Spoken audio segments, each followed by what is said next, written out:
Hello dear student, I am Professor Mahesh Chonde, going to give you a brief introduction on liquidation of companies. About a liquidation of companies, as we know, first of all, what do you mean of company need to be understood. A company, as we know, it is an artificial person. जैसे आपने पढ़ा ही होगा कि company एक real person नहीं होती है, ये एक आर्टिफिशियल पर्सन होती है created by law. That definition is given by a Companies Act in 1956.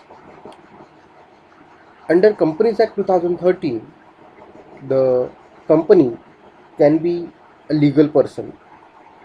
ऐसा क्यों हुआ? क्योंकि 2013 का जो एक्ट है उसमें एक वन मैन कंपनी करके एक नया कंसेप्ट इंट्रोड्यूस किया गया, जिसमें आप जैसे मेरे जैसे जो पर्सन है they can be considered as a company. So that's why in 2013 the definition was changed.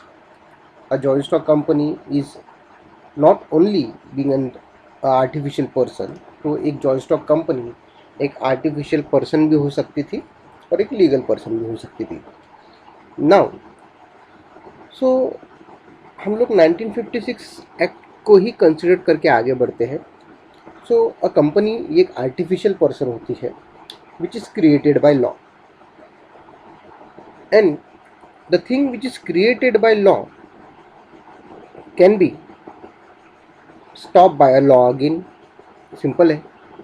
जो कंपनी, जो भी वस्तु, जो भी रूल एक लॉ के अंडर क्रिएट होता है उसको बंद करने का अधिकार किसको होता है? केवल लॉ को, उस कानून को होता है. सो इस वजह से when we talk about liquidation of companies, so that liquidation, तो लिक्विडेशन यानी क्या होता है? लिक्विडेशन यानी कंपनी को बंद करना, किसी भी तरीके से कंपनी के जो एक्टिविटीज़ है उसको क्लोज कर देना, ताकि वो कंपनी अपने नाम से किसी दूसरे के साथ कोई activity perform, activity in sense buying, selling, contract, ये परफॉर्म नहीं कर सके. सो ये मेनली इसका मीनिंग होता है लिक्विडेशन का. तो लिक्विडेशन, जैसे इसका नाम है लिक्विडेशन, लिक्विडेशन का मतलब पानी की तरह बह जाना, जैसे इसका नाम दिया है.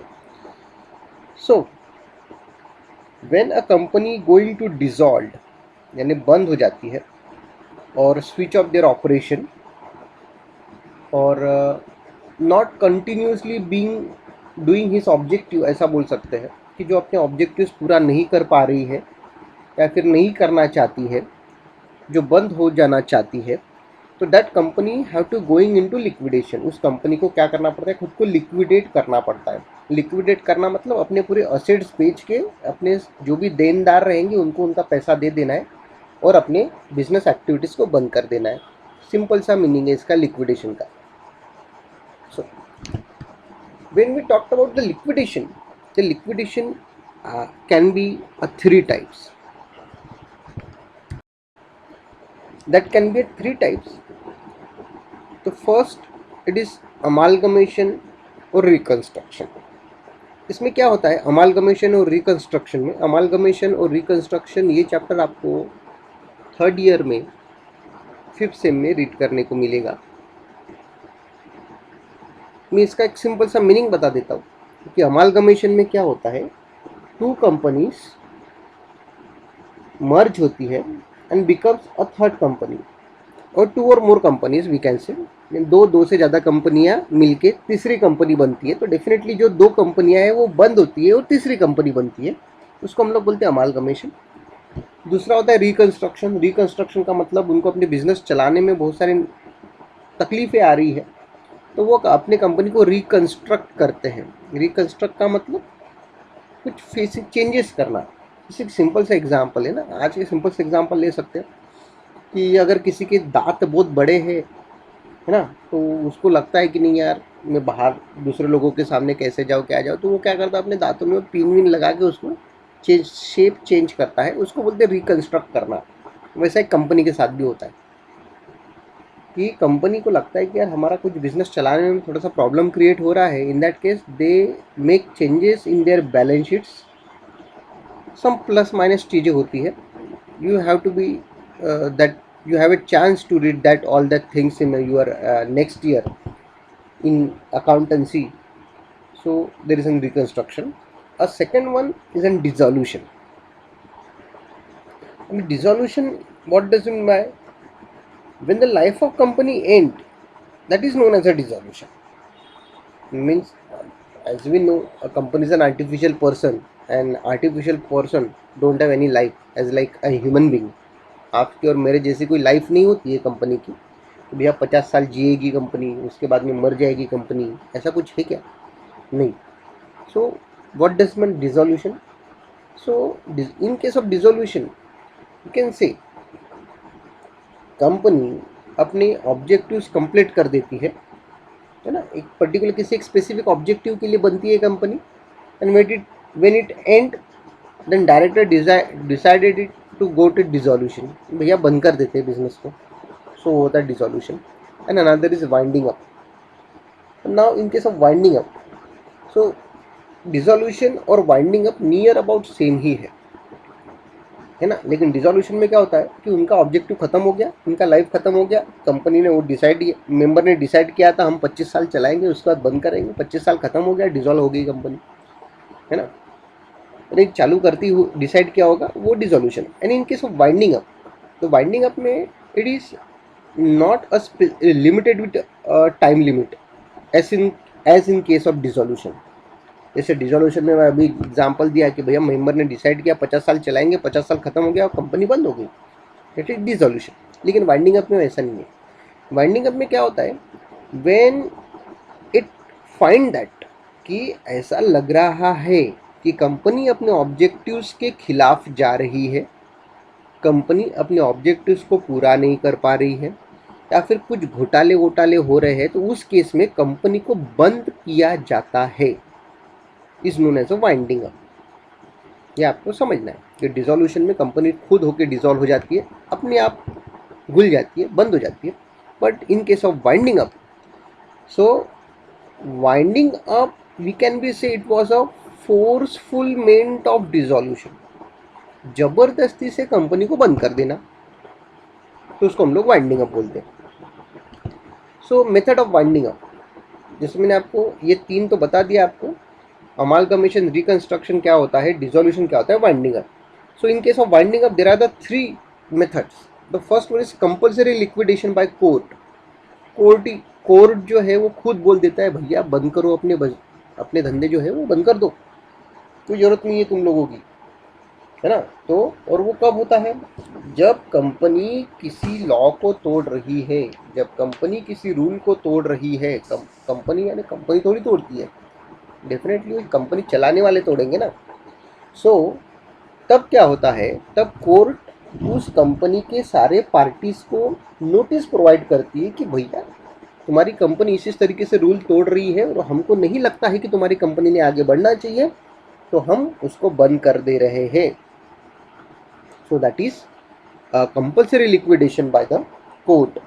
कोर्ट ने क्या कर दिया, कंपनी को बंद कर दिया. दूसरी होता है voluntary liquidation. That again voluntary liquidation has a two types. It is by a member, by a creditor, तो आगे मैं आपको बताऊंगा.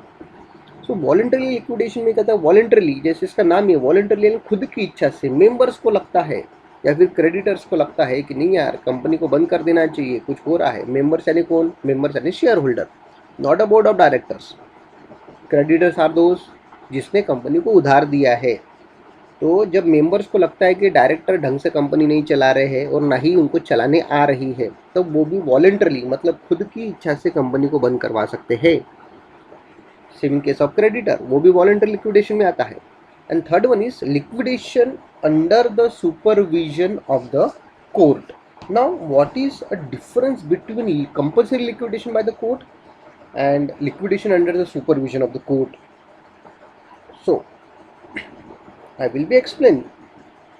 So under the liquidation under the supervision of court, after passing a resolution of winding up of company, the procedure of liquidation is going on. and if in the middle of procedure some shareholder or creditor are not satisfied the liquidator's work, then their interest, the court may order continuation of voluntarily winding up subject to supervision of the court. You have to be understand it. यानी क्या होता है कि अगर company का liquidation चल रहा है ना, और कुछ शेयर होल्डर्स को या फिर कुछ क्रेडिटर्स को लग रहा है कि लिक्विडेटर कुछ घोटाला कर रहा है, यानी लिक्विडेटर ऐसा किसी का तो भी पर्सनल फ़ायदा पहुंचा रहा है, तब वो क्या करते हैं, कोर्ट के पास जाते हैं और उन केस में लिक्विडेटर को हटाया जाता है और कोर्ट खुद देगा, मतलब कोर्ट खुद कुछ लोगों को अपॉइंट करेगा और उनके सुपरविजन में वो लिक्विडेशन कराता है. So it is liquidation under the supervision of court. You have to be understanding that three methods of winding up. And under the voluntary liquidation, जैसे मैंने थोड़ी देर पहले बताया आपको, the voluntary liquidation can be by a member और by a creditor.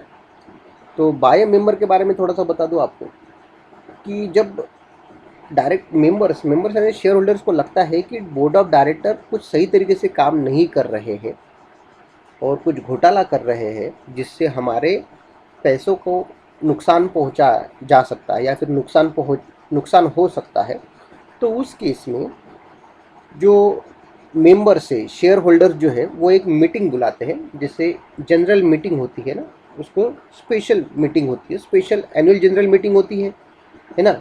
एक AGM होता है, एक ईजीएम होता है. तो एजीएम यानी एनुअल जनरल मीटिंग जो साल में एक बार होती है, और ईजीएम यानी एक्स्ट्रा ऑर्डिनरी जनरल मीटिंग. तो इस केस में एक्स्ट्रा ऑर्डिनरी जनरल मीटिंग बुलाई जाती है. उस केस में उस मीटिंग में एक स्पेशल रिजोल्यूशन पास किया जाता है वाइंडिंग अप से related. Who will going to pass it? It is passed by a share holder. Remember it, special resolution pass किया जाएगा कंपनी बंद करने के लिए. और फिर यहाँ से 10 दिनों के बाद में जब ये स्पेशल रिजोल्यूशन पास होता है, वहाँ से 10 दिनों में रजिस्ट्रार को इन्फॉर्मेशन दी जाती है कि भैया हम अब अपना बिजनेस बंद करने जा रहे हैं. And after that registrar giving in permission to liquidate the company. और उस टाइम पे एक लिक्विडेटर अपॉइंट किया जाता है जो अपना एक liquidator final statement of account बनाता है. एंड देन ये सारा इंफॉर्मेशन गवर्नमेंट के पास भेजा जाता है and that company going to be dissolve. Company क्या हो जाती है? बंद हो जाती है after a report submitted by liquidator to the government. And in case of creditor, जैसे एक मेंबर है वैसे क्रेडिटर्स का भी है कि if a voluntarily winding up and if the declaration of solvency has not been made by the director of company, then this winding up is called a creditor or voluntarily winding up. A proceeding are same as by the member. ऐसा बोलेंगे कि member में क्या होता है कि solvency declare की जाती है. सॉल्वेंसी का मतलब भैया हम लोग इतना इतना पैसा दे सकते हैं और इतना इतना इनको दिया जाएगा, है ना. और ये कब होता है, बाय अ मेंबर कब होता है, वो मैं एक बात बता दूँ. जब आपके पास असेट्स का अमाउंट अच्छा है, ज़्यादा है, और आपका जो पेबल है, लायबिलिटीज़ है वो कम है, तब वो बाय मेंबर होता है. And when the solvency is not declared by the member और अ बोर्ड ऑफ डायरेक्टर, यानी ऐसा बोलेंगे कि कंपनी के पास असेट्स कम है और क्रेडिटर ज़्यादा है. In that case that liquidation is done by the creditor. Same जैसे मेंबर्स के लिए प्रोसीजर होती है वैसे क्रेडिटर के लिए ही है. इस केस में क्रेडिटर एक मीटिंग बुलाते हैं. Again it was not a general meeting, तो वॉज अ क्रेडिटर मीटिंग. उसमें एक रिजोल्यूशन पास किया जाएगा. It is not a special resolution, it is just a resolution. It can be a simple resolution again, है ना, और special भी हो सकता है, ऑर्डिनरी भी हो सकता है और स्पेशल भी हो सकता है. उसमें अगेन जो प्रोसेस है, रिजोल्यूशन पास होता है, वहाँ से 10 दिनों में रजिस्ट्रार को बताया जाता है. रजिस्ट्रार एक लिक्विडेटर अपॉइंट करता है. लिक्विडेटर अपना एक फाइनल स्टेटमेंट बनाता है and that statement are going to submit to the liquidator and government in court. Okay, then after the company is going to dissolve it. The simple process are performed under the voluntary liquidation. So here is the end with introduction. My next videos are going to be coming soon. Stay tuned, subscribe my channel, click on bell icon for our next videos. Thank you.